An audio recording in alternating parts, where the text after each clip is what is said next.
تم ان کے ساتھ کیوں نہیں گئے؟ اب کی بار ریحان کی طرف اشارہ تھا۔ یہ سب دیکھ دادو غصے سے کھڑی ہوئی۔ کیا ہو گیا ہے زاویار بیٹا، ان لوگوں کی کوئی غلطی نہیں، میں خود گئی تھی۔ سلمیٰ بیچاری نے تو کہا تھا مجھ سے، میں نے ہی اسے منع کیا تھا۔ اور ریحان کو کیوں ڈانٹ رہے ہو؟ میں نے خود کہا تھا کہ میں زیان کے ساتھ جاؤں گی۔ دادو نے اتنا ہی کہا تھا کہ زاویار نے پلٹ کر پیچھے خاموشی سے کھڑے زیان کو دیکھا تو اس کی خون خوار نظریں دیکھ زیان نے تھوک نگلتے اپنی نظریں ادھر ادھر گھمائی، جبکہ ان سب میں یارم ٹانگ پر ٹانگ جمائے اتنے اطمینان سے بیٹھا تھا، سنجیدہ تاثرات لیے جیسے کوئی شو چل رہا ہو۔ Out everyone! زاویار کے کہتے سارے ملازم اپنی جان بچاتے وہاں سے بھاگے تھے، جبکہ زاویار اب خاموش نظروں سے زیان کو دیکھ رہا تھا۔ دادو نے بھی اپنا ماتھا پیٹا۔ وہ کیا کرتی اس سر پھر انسان کا؟ اسے ایک سنبھالنے والا یہاں تھا نہیں اور دوسرا ایسے بیٹھا تھا جیسے وہ یہاں موجود ہی نہ ہو۔ تمہارے ہوتے ہوئے بھی یہ حادثہ ہو، شرم نہیں آئی تمہیں؟ اپنی مستیوں میں مگر رہتے ہو، دادو کا خیال نہیں رکھ سکے تم؟ زاویار دبی دبی آواز میں چیخا تو زیان اپنی جگہ سے اچھلا۔ بھائی میں سامان گاڑی میں رکھ رہا تھا، پیچھے دیکھا تو وہ ٹرک والا تھا۔ وہ ہانا ماپی نے دادو کو بچا لیا تھا، انہیں کچھ نہیں ہوا۔ زیان نے زاویار کو سنجیدہ دیکھ کر بڑھاتے ہوئے بمشکل اپنا جملہ مکمل کیا۔ تو زاویار کا دماغ تو صرف ٹرک پر اٹکا تھا۔ ٹرک کا نمبر نوٹ کیا تم نے؟ زاویار نے سرد آواز میں پوچھا۔ نہیں بھائی، میں گھبرا گیا تھا تو بھول گیا۔ اس بات پر زاویار کا دماغ گھوم گیا۔ Damn it! کسی کام کے نہیں ہو تم۔ اگر تم اس ٹرک والے کا نمبر نوٹ کر لے تو آج وہ مجھ سے بچتا نہیں۔ اور دادو آپ اتنی کیئرلیس کیسے ہو سکتی ہیں؟ آئندہ آپ ایسے بازار وغیرہ اکیلی نہیں جائیں گی، ورنہ مجھ سے بات مت کیجیے گا۔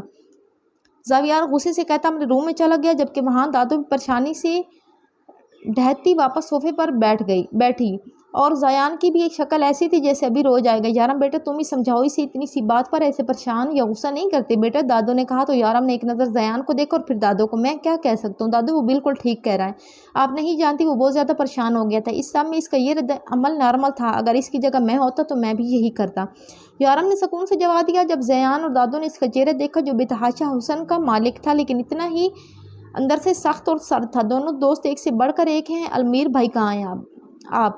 زیان دھیمی آواز میں منمناتا اپنے کمرے کی طرف چلا گیا تھا، کیونکہ زاویار اور یارم زیادہ تر ایک ہی شخصیت کے مالک تھے، جبکہ المیر ان دونوں سے یکسر مختلف تھا۔ چلیں دادو میں بھی چلتا ہوں، آنی ویٹ کر رہی ہوں گی۔ یارم وقت دیکھتے اٹھ کھڑا ہوا تو دادو بھی مسکراتی اٹھی۔ ٹھیک ہے بیٹا، خیال سے جانا، اللہ حافظ۔ وہ اس کے سر پر ہاتھ رکھتی بولی تو وہ بھی سر جھکاتا وہاں سے روانہ ہوا۔ لیزا رانا اور اسفند رانا کے 2 بچے تھے اور دونوں ہی فی الحال پاکستان سے باہر تھے۔ بڑا بیٹا سیام اسفند رانا جو 26 سال کا تھا، اس کے بعد ایک بیٹی ارشیا اسفند رانا جو ابھی 24 سال کی تھی۔ اسفند رانا کی فیملی کافی ماڈرن تھی، جو اپنے مذہب سے کافی پرے تھی۔ جمعہ نماز کے علاوہ اور رمضان کے چند روزوں کے علاوہ وہ لوگ اس سب میں اتنا مشغول نہ تھے۔ اسفند رانا ایک بہت بڑے نامور بزنس مین تھے، لیکن ان کے دونوں بچے اس فیلڈ میں نہ آئے تھے اور انہوں نے بھی کھلی چھوٹ دی تھی انہیں کہ وہ ایک ماڈرن باپ تھے۔ ان کا بیٹا جو لندن گیا تھا مزید پڑھنے، انسانوں کی سائیکی پڑھنے کا ہنر سیام رانا میں پایا جاتا تھا اور اسی سلسلے میں وہ اعلیٰ تعلیم چاہتا تھا۔ اب آتی ہے باری ان کی بیٹی ارشیا رانا کی، جو ایک مشہور فیشن ماڈل تھی۔ ارشیا، آپ تبھی اس ناول کی ڈیمانڈ کر رہے تھے ہیں؟ پاکستان میں اس کا ایک نام تھا جو بے تحاشا خوبصورتی کی مالک تھی۔ اس کی ماں لیزا رانا جو انگریز تھی، لیکن اسفند صاحب سے محبت کے بعد انہوں نے اسلام قبول کرتے شادی کر لی تھی، اور ارشیا رانا ہو بہو اپنی ماں کی کاپی تھی۔ اس کے اصل سنہرے بال جو زیادہ تر انگریزوں کے ہوا کرتے تھے بس کندھے سے 3 انچ نیچے تک آتے تھے، کیونکہ اسے بڑے بال پسند نہ تھے، اور اس کی سنہری شہد رنگ کی آنکھیں جو بالکل اس کے بالوں کے رنگ کی طرح چمکتی تھی، سفید رنگت اور خوبصورت فگر کی مالک تھی۔ ارشیا رانا جسے اپنی خوبصورتی پر بے تحاشا غرور تھا، وہ ایک مغرور مشہور ماڈل تھی جو آج ہی اٹلی سے واپس آ رہی تھی۔ ہے مام! ارشیا کی آواز سنتے لیزا مڑی تھی اور مسکرا کر اپنی بیٹی کو دیکھا تھا، اور وہ خود اس وقت پارٹی میں جانے کے لیے ریڈی کھڑی تھی، آسمانی رنگ کی ساڑی پہنے۔ انہوں نے ارشیا کو دیکھا جو ٹائٹ جینز پہنے اس پر سفید رنگ کی ٹی شرٹ پہنی تھی جس کی آستینیں اس کے بازو تک آتی تھی۔ سنہرے بال کندھوں سے ذرا نیچے آ رہے تھے اور سنہرے شہد رنگ کی آنکھوں میں اس وقت شدید تھکن سوار تھی۔ پیچھے ملازم بھی اس کے بیگز تھامے اندر آ رہے تھے۔ ہائے میرا بچہ، کیسی ہو تم؟ لیزا بیگم اس کے گلے لگتی بولی۔ میں ٹھیک ہوں ماما، آپ کہیں جا رہی ہیں؟ ارشیا نے سوال کیا۔ وہ اس شدید تھکن کے باوجود بھی اپنی ماں کے ساتھ بیٹھ کر باتیں کرنا چاہتی تھی وہ پورے 1 مہینہ بعد آئی تھی اٹلی سے۔ جی بیٹا پارٹی میں جانا ہے، مجھے پتا ہوتا تم آ رہی تو میں کینسل کروا دیتی، لیزا بیگم نے مسکرا کر اسے کہا۔ تو عرشیہ بھی بس مسکرائی۔ وہ اچھی طرح جانتی تھی اگر وہ بتا بھی دیتی تب بھی اس کی ماں پارٹی کینسل نہ کرتی۔ کوئی بات نہیں، آپ جائیں، میں بھی کافی تھک گئی ہوں، آپ سے صبح ملاقات ہو جائے گی، عرشیہ نے کہا تو لیزا نے بھی سکون کا سانس لیا۔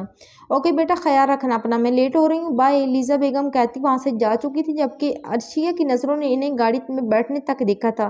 وہ پھیکا سا مسکراتی قدم اپنے کمرے کی طرف بڑھا گئی لیکن پھر رک کر ملازم کی طرف پلٹی۔ بابا کہاں ہیں؟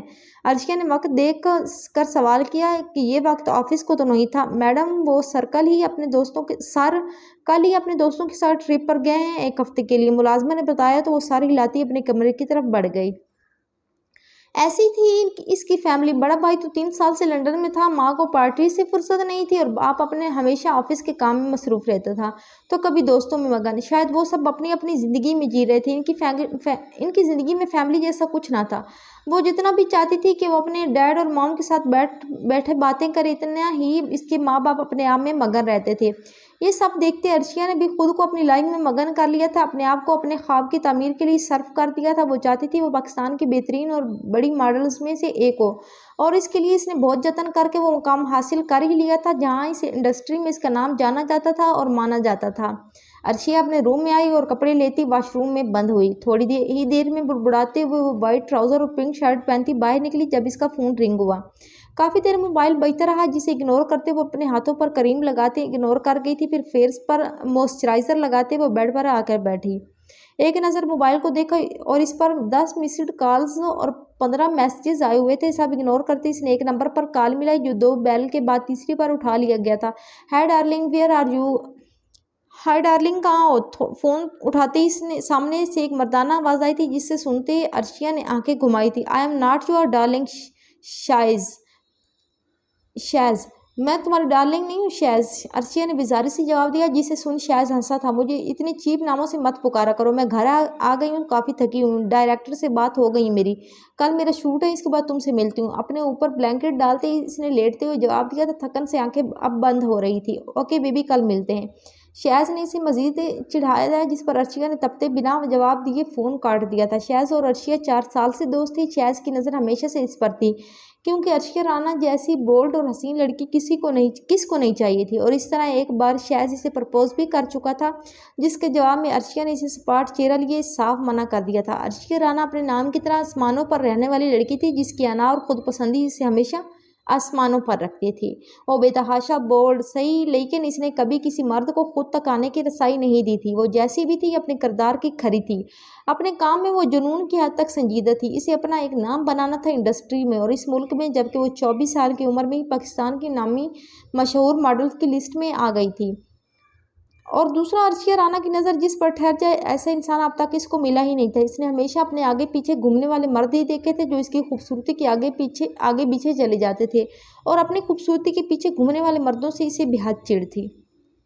وہ حد سے زیادہ مغرور، ضدی، خود پسند اور شدت پسند تھی۔ اس نے اپنے آگے ہر انسان کی خوبصورتی کم لگتی تھی اور اگر اسے کوئی شے پسند آ جاتی تو وہ ایڑی چوٹی کا زور لگاتے اسے حاصل کر کے ہی سانس لیتی تھی۔ شاید وہ محبت کی ترسی ہوئی تھی، اس لیے چیزوں میں اور غیروں میں محبت ڈھونڈتی تھی، اور یہ طلب اس کی شدید ہوتی جا رہی تھی، اس کا جنون بنتی جا رہی تھی۔ اس کا یہ ماننا ہو گیا تھا کہ جو چیز پسند آ جائے اسے حاصل کر لو، اور وہ ایسا ہی کرتی تھی، اور یہی طلب آگے جا کر اس کے لیے عذاب بننے والی تھی۔ یہ تھی رانا فیملی کی مغروریت بھری زندگی۔ اپنی زندگی میں کامیابی، پیسہ اور شہرت حاصل کرنے کے بعد یہاں کے افراد مغرور ہو گئے تھے جنہیں ایک ٹھوکر درکار تھی۔ یہ آپ کیا کر رہی ہیں؟ چھوڑیں زید کو۔ خانم نے جیسے ہی گھر میں قدم رکھا تو سامنے عالیہ بیگم جو اس کی پھوپھو بھی تھی انہیں زید کو پٹتے دیکھا تو وہ اپنا بیگ پھینکتی دوڑی ہوئی اندر آئی۔ یہ تیرا میسنا بھائی میری الماری سے پیسے چرا کر باہر سے اپنا پیٹ بھر آیا اور اسے کیا لگا میں اپنے پیسوں کا کھایا اس کو ہضم ہونے دوں گی؟ عالیہ بیگم ہانپتی زید سے دور ہوئی تو خانم نے جھکتے اپنے 12 سالہ بھائی کو اٹھایا جس کی ناک سے خون نکل رہا تھا۔ آپ انسان ہیں یا ڈائن؟ آپ کو شرم نہ آئی ایک معصوم بچے کو چند پیسوں کی بس مارتے ہوئے؟ خانم نے روتے ہوئے غصے بھرے لہجے میں عالیہ سے کہا تو وہ کہتی زہریلے تاثرات لیے زید کو دیکھنے لگی جو تکلیف سے کرا رہا تھا۔ چل تو نکال پیسے، جاب ڈھونڈنے گئی تھی نا، نکال میرے 1000 روپے۔